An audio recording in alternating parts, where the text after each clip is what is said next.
As Crônicas do Bispo. Tema: o conto das árvores mágicas. Uma lição sobre restauração e crescimento.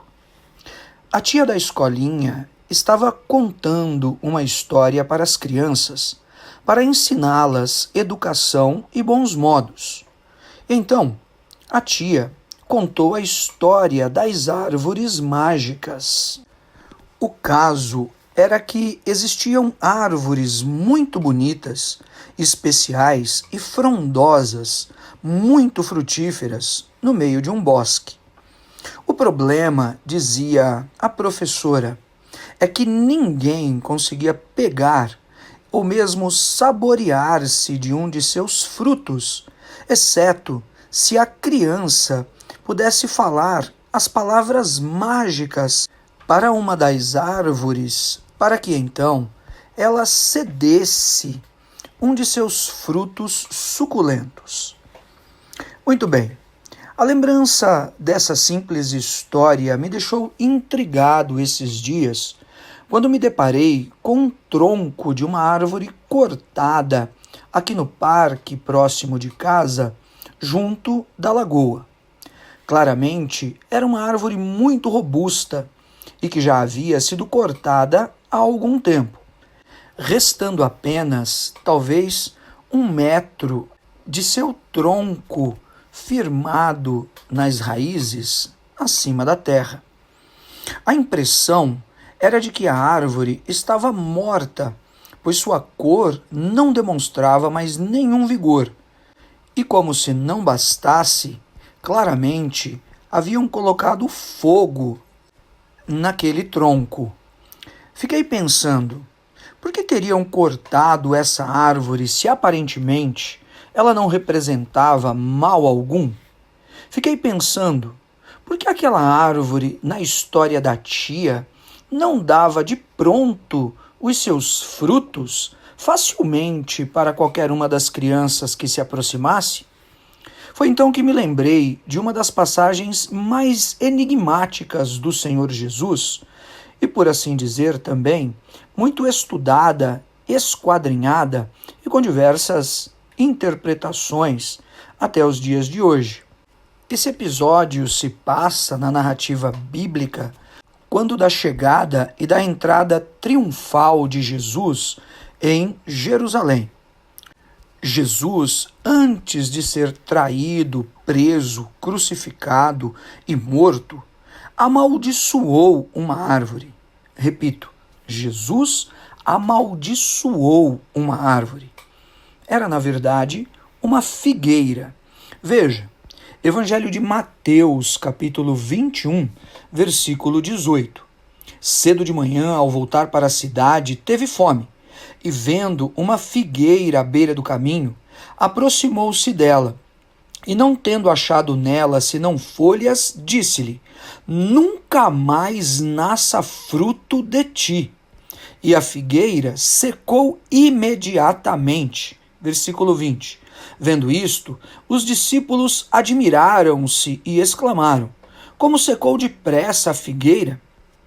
Muito bem, Jesus havia entrado triunfalmente em Jerusalém, montado num jumentinho, escoltado pela multidão que deixou a cidade toda alvoroçada. Após expulsar os cambistas do templo, dizendo: a minha casa será chamada casa de oração. É o versículo 13 do mesmo capítulo. Agora, isso não sem realizar ali mesmo no templo muitas curas. Jesus realizou muitas curas naquele lugar. Jesus parte então para um vilarejo próximo a fim de passar a noite.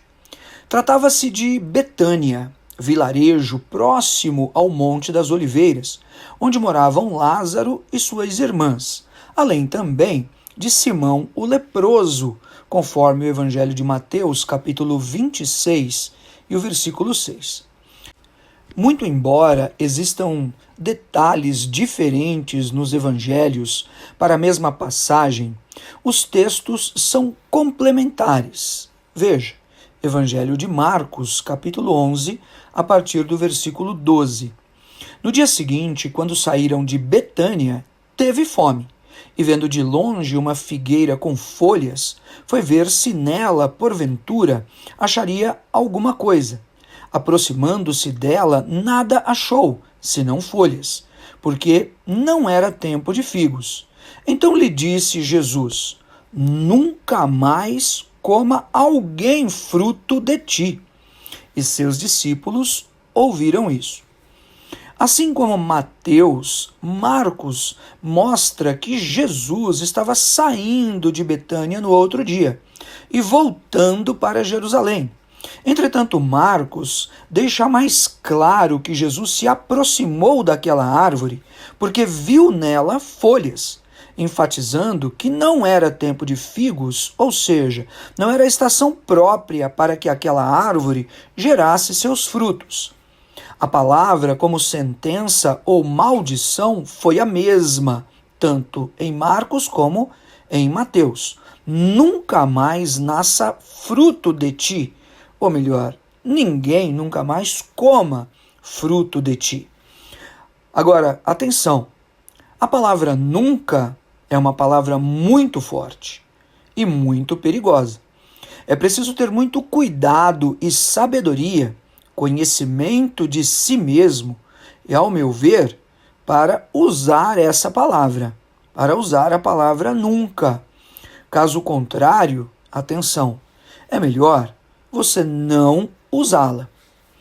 Na experiência, segundo o Evangelho de Mateus, os discípulos se admiraram de como a árvore secara depressa. Entretanto, vamos observar outros detalhes também. Marcos, capítulo 11, o versículo 20. E passando eles pela manhã, viram que a figueira secara desde a raiz. Então Pedro, lembrando-se, falou: Mestre, eis que a figueira que amaldiçoaste secou. Acrescentando detalhes, Marcos retoma o assunto na manhã do dia seguinte, onde todos observaram que a figueira havia secado desde a raiz, destacando a indagação de Pedro acerca da palavra de maldição que Jesus havia proferido contra a figueira.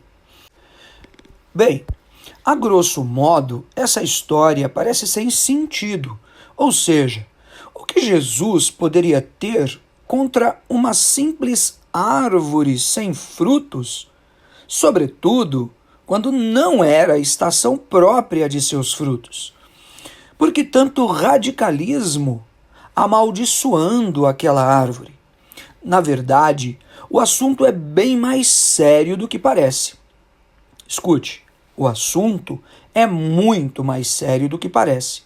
Na verdade, o assunto é ainda mais profundo do que percebemos de início.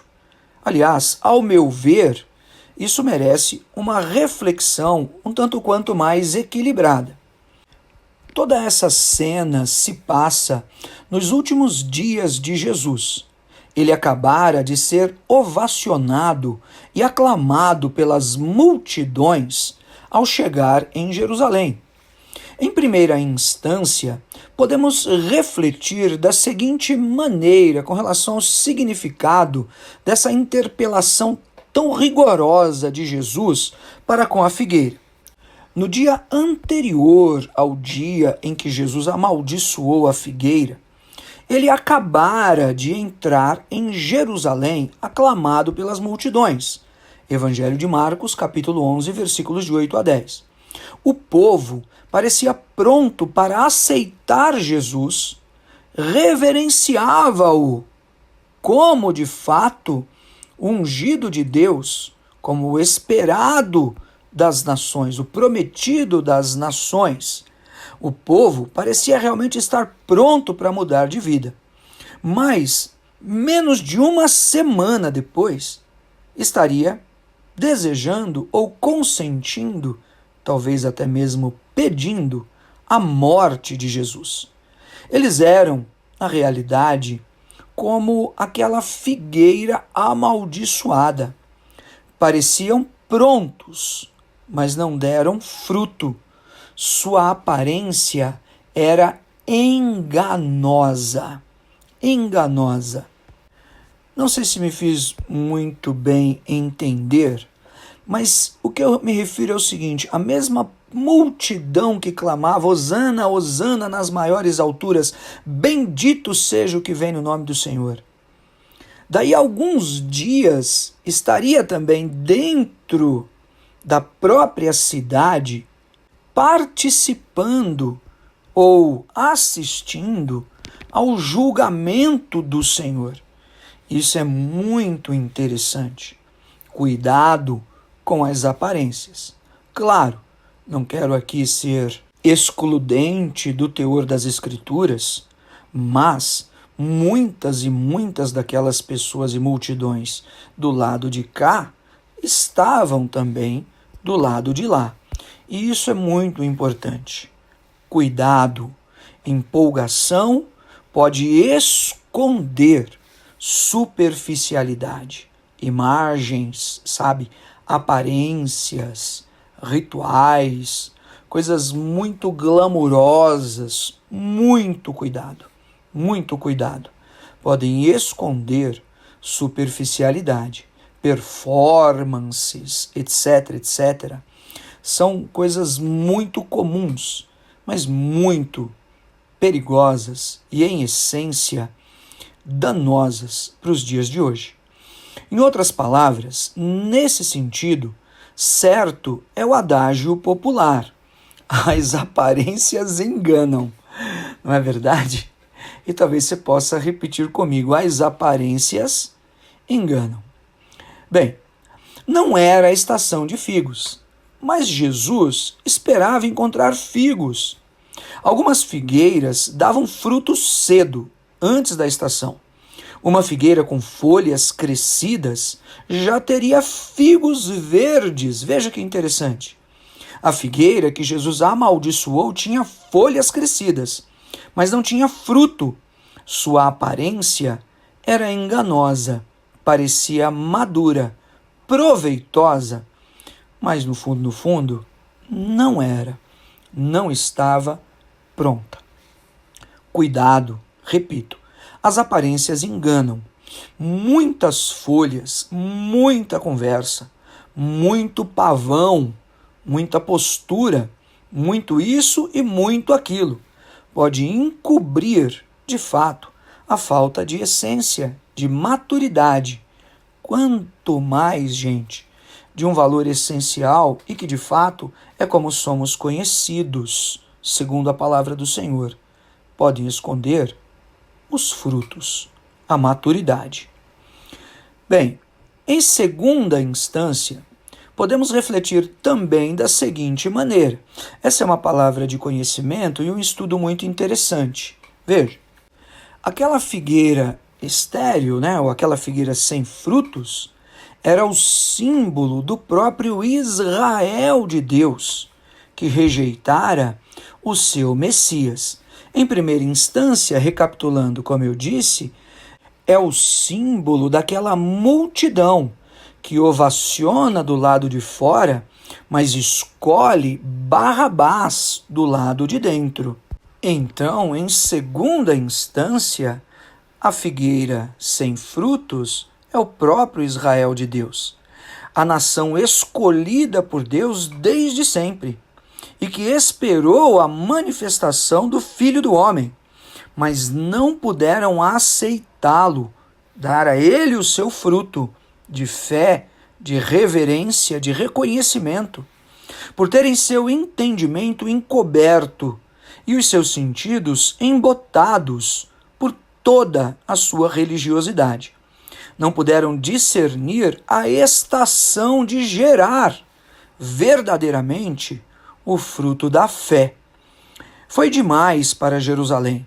Fosse a Judéia ou a Galiléia, fossem fariseus, saduceus, ou mesmo a população, veja, imaginar um rei revestido de tamanha simplicidade.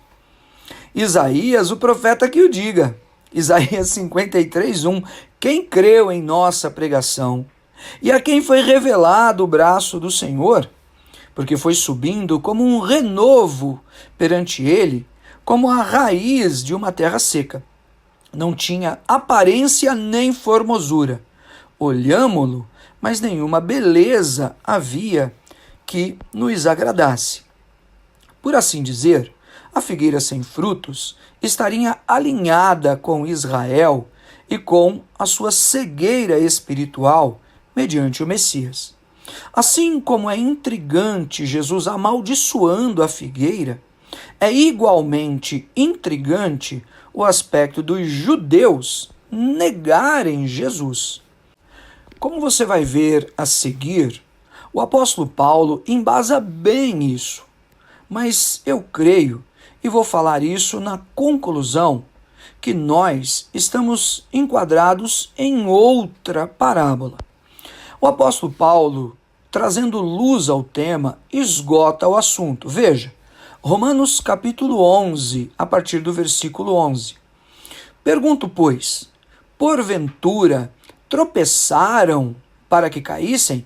Se referindo ao Israel de Deus nos dias de Jesus. Veja, de modo nenhum, mas pela sua transgressão veio a salvação aos gentios, para pô-los em ciúmes. Ora, se a transgressão deles redundou em riqueza para o mundo, e o seu abatimento em riqueza para os gentios, quanto mais a sua plenitude. Gente, portanto, o apóstolo Paulo deixa claro que havia um propósito de Deus para a rejeição dos judeus acerca de Jesus. Qual era o propósito? Salvação para os gentios e riqueza para o mundo. Veja, a transgressão deles, fechando as portas para receber o seu Messias, não é? Estava, na realidade, abrindo as portas para o resto do mundo. Deus é grande demais, não é? Vai entender. Incrível mesmo, não é? A grandeza de Deus, sua soberania e controle sobre todas as coisas. Realmente encanta.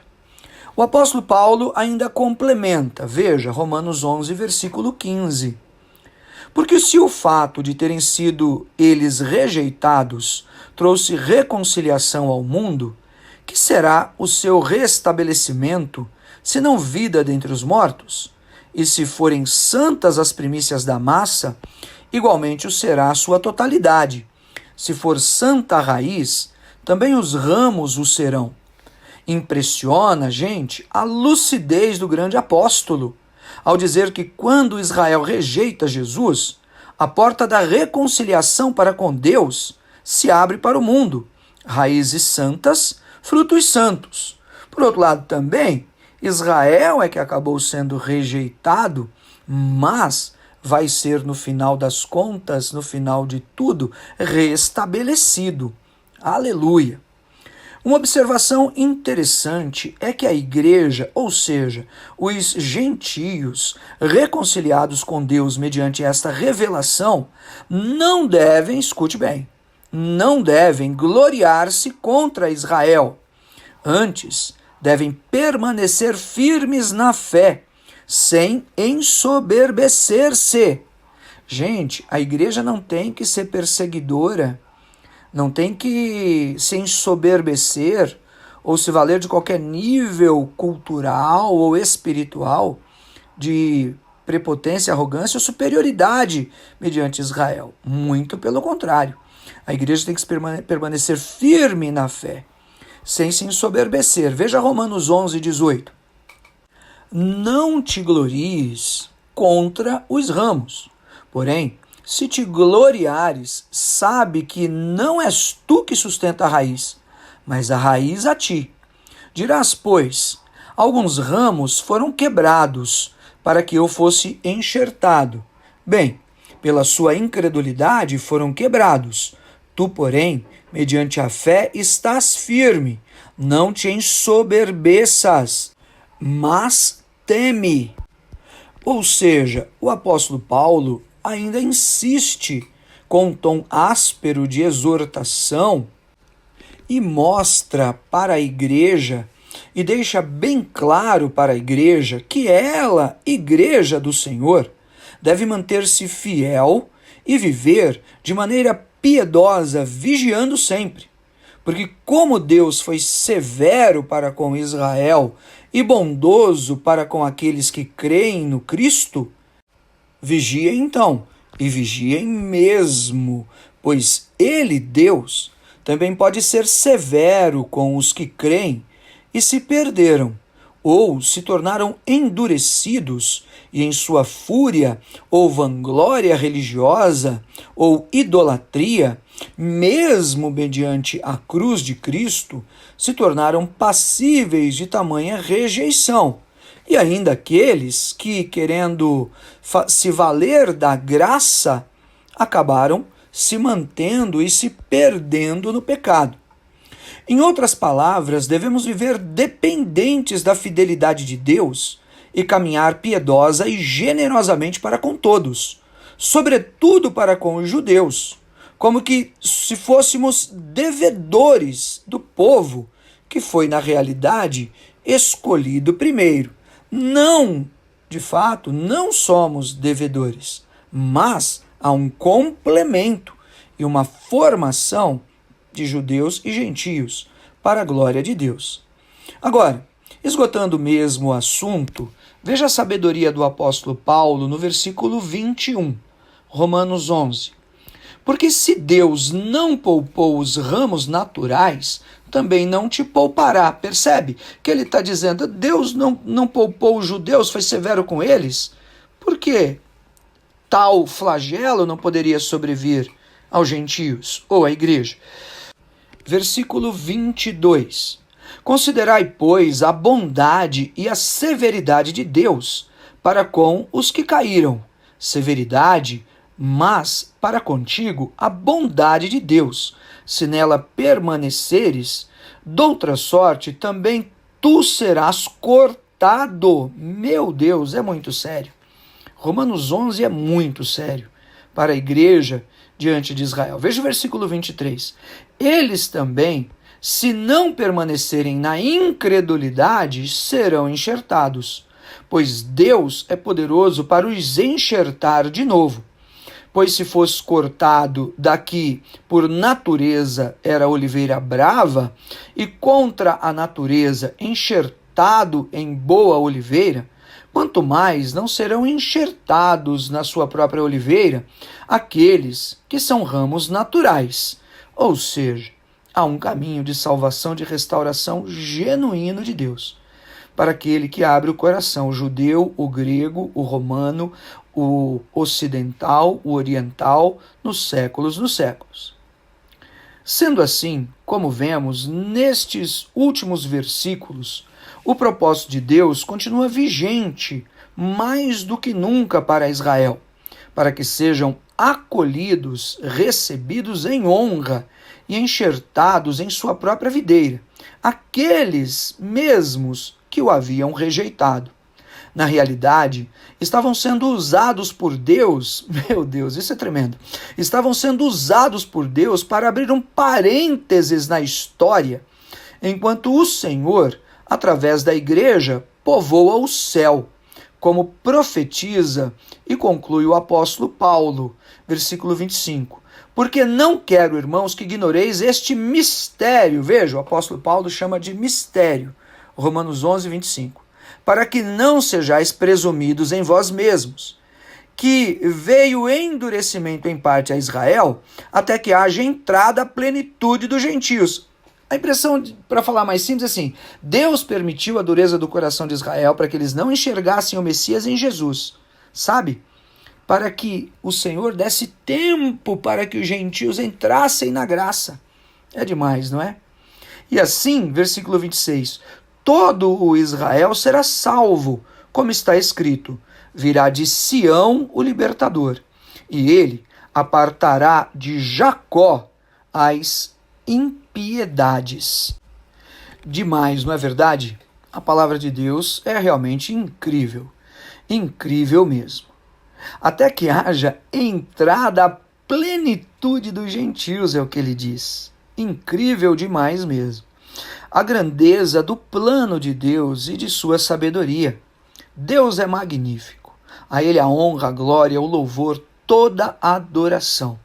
Agora, uma menção muito importante. Veja, Hebreus 4, o versículo 12. Porque a palavra de Deus é viva e eficaz, e mais cortante do que qualquer espada de 2 gumes, e penetra até o ponto de dividir alma e espírito, juntas e medulas, e é apta para discernir os pensamentos e propósitos do coração. Veja bem, a palavra de Deus é viva e, obviamente, existem outras formas de compreensão e aplicação dessa mensagem de Jesus com a figueira sem frutos. Entretanto, essa passagem é comumente utilizada como mensagem de exortação, confrontação e mesmo com um tom apelativo diante de pessoas desviadas, enfraquecidas ou até mesmo aquelas que aparentam estarem mortas na fé. Com o pensamento claro na cabeça de que a palavra de Deus é viva, não podemos invalidar de maneira alguma a forma que o Espírito Santo de Deus trabalha nos corações.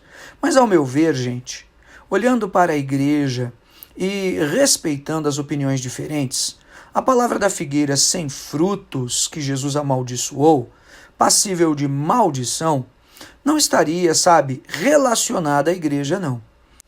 Não me cabe muito bem a ideia de Jesus amaldiçoando nada, amaldiçoando ninguém. Hoje em dia, não. Entende?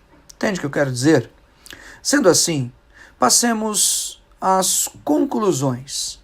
Primeiro, creio que a igreja está mesmo enquadrada em outra história de figueira, que Jesus também contou.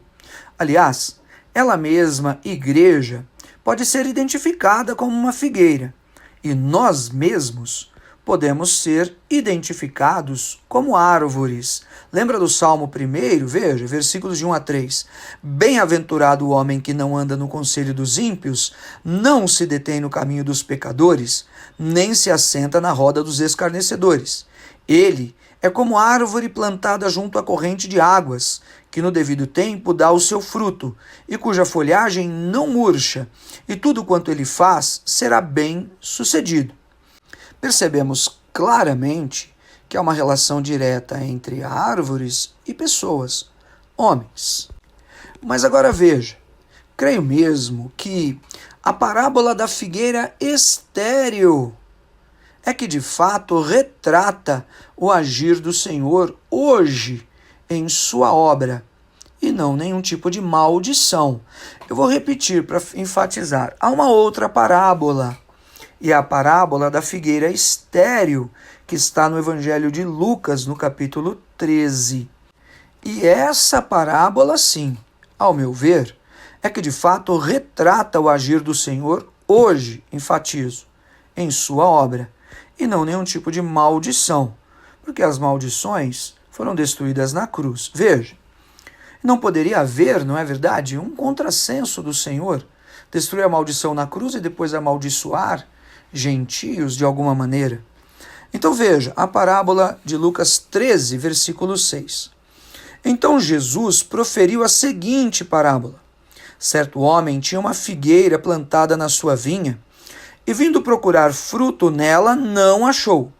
Pelo que disse ao viticultor: há 3 anos venho procurar fruto nesta figueira, e não acho. Podes cortá-la.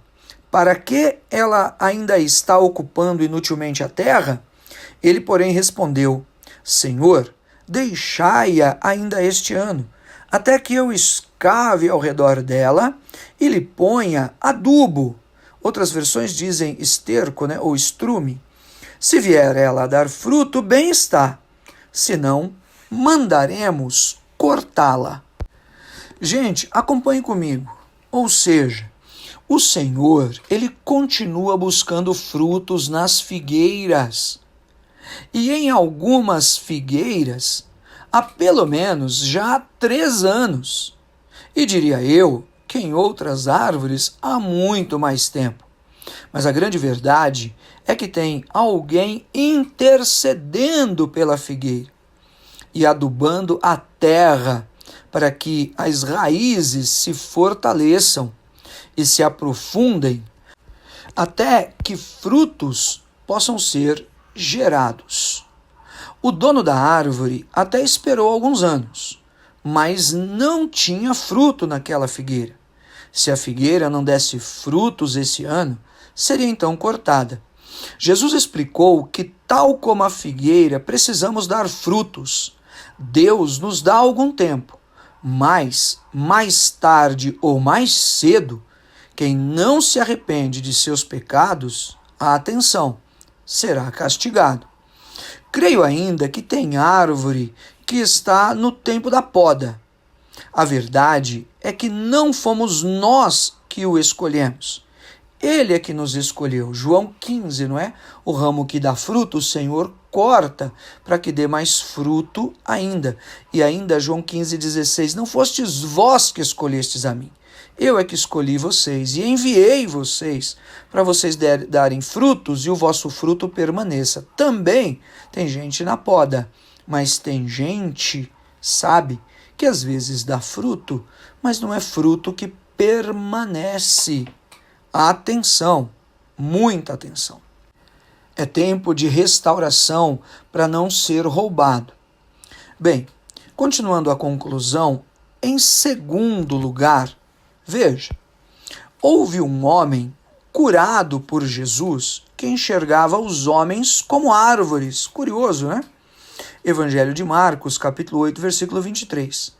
Jesus, tomando o cego pela mão, levou-o para fora da aldeia e, aplicando-lhe saliva aos olhos e impondo-lhe as mãos, perguntou-lhe: vês alguma coisa? Este, recobrando a vista, respondeu: vejo os homens, porque como árvores os vejo andando. Incrível, né?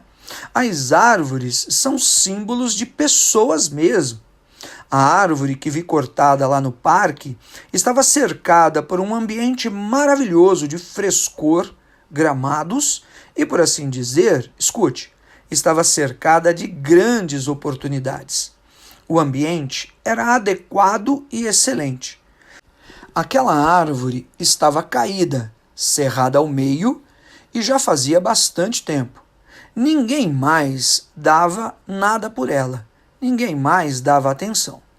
Mas ali naquele lugar, eu comecei a orar e profetizar, dizendo: assim diz o Senhor, reverdecerão os galhos podados, seus troncos voltarão a ser fortes como nunca, reverdecerão os pastos queimados, e neles os homens sem oportunidades farão suas casas.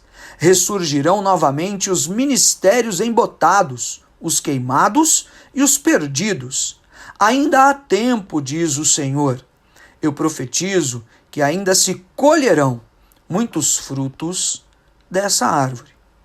De fato, não fiquei ocupado em imaginar quem teria feito aquilo, e muito menos o porquê, mas sei muito bem o que está escrito. Atenção. Mateus 18, versículo 6. Qualquer, porém, que fizer tropeçar a um destes pequeninos que creem em mim, melhor lhe fora que se lhe pendurasse ao pescoço uma grande pedra de moinho e fosse afogado na profundeza do mar. Quem tem ouvidos, ouça o que o Espírito diz às igrejas. Muito bem. Essa árvore, ela voltará a ter a sua copa. As aves voltarão a fazer nela os seus ninhos. E talvez até as crianças possam fazer nela, de novo, um balanço. Essa árvore tornará a ter o seu vigor, e o seu reverdecer causará inveja. Mas dessa vez, ninguém mais poderá derrubá-la, pois ela já provou a que veio. Deus é Deus de renovação, gente. É Deus de oportunidades. E vem o tempo de Deus, em nome de Jesus. Essa árvore, ainda que cortada, queimada e esquecida, ou mesmo abandonada e desprezada, como pessoas caídas e humilhadas, saiba de uma coisa: essa árvore é maior para baixo do que para cima. Ela é mais forte por dentro do que por fora. Ela é mais robusta e sensível embaixo da terra do que banhada pelo sol. A virtude dessa árvore é que tenha acontecido com ela o que tem acontecido, ela continua plantada nas margens da lagoa. Meu Deus, a árvore continua, o tronco continua queimado aqui, mas ele continua. Continua nas margens das águas. Fizeram de tudo, mas não puderam mover as suas raízes. Essa árvore, com seus cortes, feridas e queimadas, revela as atrocidades do diabo agindo através de homens malditos. Fizeram de tudo com ela, mas a verdade é que ela continua de pé. Essa árvore está banhada com o poder dos encantos desse lago. Meu Deus! A árvore continua sendo banhada pelos encantos do lago. E não é à toa que os seus frutos são mágicos e voltarão a serem colhidos em grande medida. Essa árvore é a árvore do testemunho da vitória do Senhor. Curve seus galhos e estenda seus braços carregados de frutos, porque breve vem o Senhor. Breve, em breve, ele voltará e deleitar-se-á contigo. Muito bem. Em terceiro lugar, a terceira conclusão. Dê atenção. Sobre as palavras que precisavam ser faladas na história que a tia contava para as crianças, para que as árvores mágicas lhe dessem seus frutos, quais eram mesmo essas palavras? Ou quais deviam ser mesmo essas palavras? As palavras, gente, na verdade, eram senhas. E as senhas eram as seguintes: por favor, gratidão e obrigado. Veja, as crianças estavam sendo ensinadas bons modos e gentileza pela professora. Essa é a moral da história. A senha era, a criança chegava na árvore e dizia, por favor, gratidão por sua sombra, né? Talvez. Ou, obrigado, dona árvore mágica. Interessante. Veja bem, o grande problema de muita gente que vive reclamando e sem viver nada com Deus não é a ausência de frutos, não. Na verdade, essas pessoas não sabem as senhas dos joelhos dobrados, do coração compungido e contrito, não do joelho no piso, mas no coração prostrado. E as senhas são as seguintes: por favor, Senhor, tem misericórdia. Gratidão. Sou grato, Senhor, mesmo nas dificuldades. Obrigado, Senhor, por todo o bem que o Senhor tem me feito. Te amo, Jesus. Acho mesmo que tem gente precisando de voltar para a sala das crianças. Que bom, ainda há tempo. Estamos apenas colocando adubo nas raízes. Mas atenção, o ano passa rápido, e aquele senhor, ele vai voltar para procurar frutos nessa figueira. Fica com Deus. Obrigado. Jesus.